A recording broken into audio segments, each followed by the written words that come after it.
Graad 4 leerders, vandag gaan ons pret hê met byvoeglike naamwoorde. Dit is woorde wat 'n selfstandige naamwoord beskryf.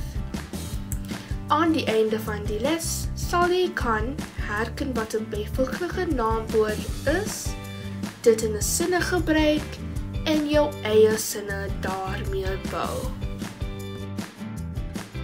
Wat is 'n byvoeglike naamwoord? 'n Byvoeglike naamwoord gee vir ons meer inligting oor 'n selfstandige naamwoord.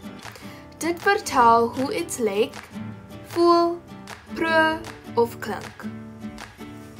Kyk na die volgende voorbeeld. Die eerste sin is die rooi appel. Rooi is 'n byvoeglike naamwoord en dit beskryf die selfstandige naamwoord appel. Die tweede sin is 'n groot hond. Groot is 'n byvoeglike naamwoord en dit beskryf die selfstandige naamwoord hond. Die laaste sin is die lekker koek.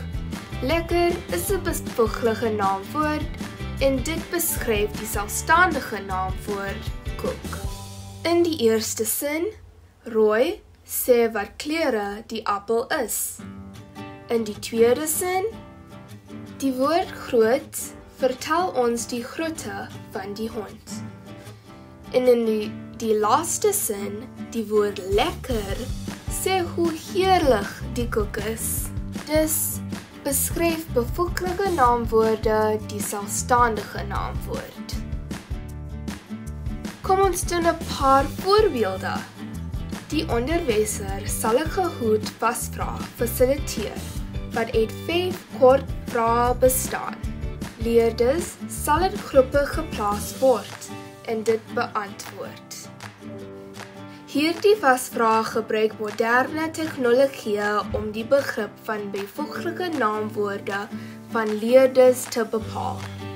En is kort, eenvoudig en boeiend. Leerders kan die QR-kode skandeer om te begin.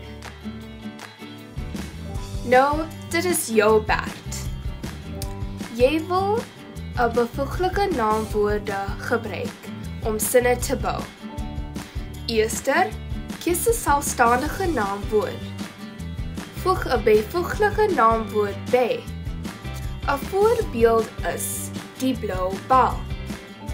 Blou is die byvoeglike naamwoorde en die woorde bal is 'n selfstandige naamwoorde. In die sin, die byvoeglike naamwoorde beskryf die selfstandige naamwoorde. Wat bal? 'n blou bal.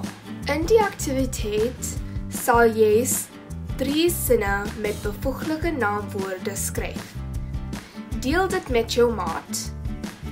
En jy sal 'n smeelie gesiggie om jou werk te beoordeel gebruik.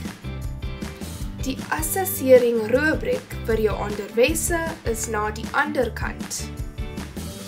Fantasties! Jy is nou 'n byvoeglike naamwoorde pro en jy kan byvoeglike naamwoorde alleen hanteer. Onthou, dit beskryf die selfstandige naamwoorde. En dit maak jou sinne interessant en kleurvol. Ek hoop jy het hierdie aanbieding geniet. Tot volgende keer. Totsiens!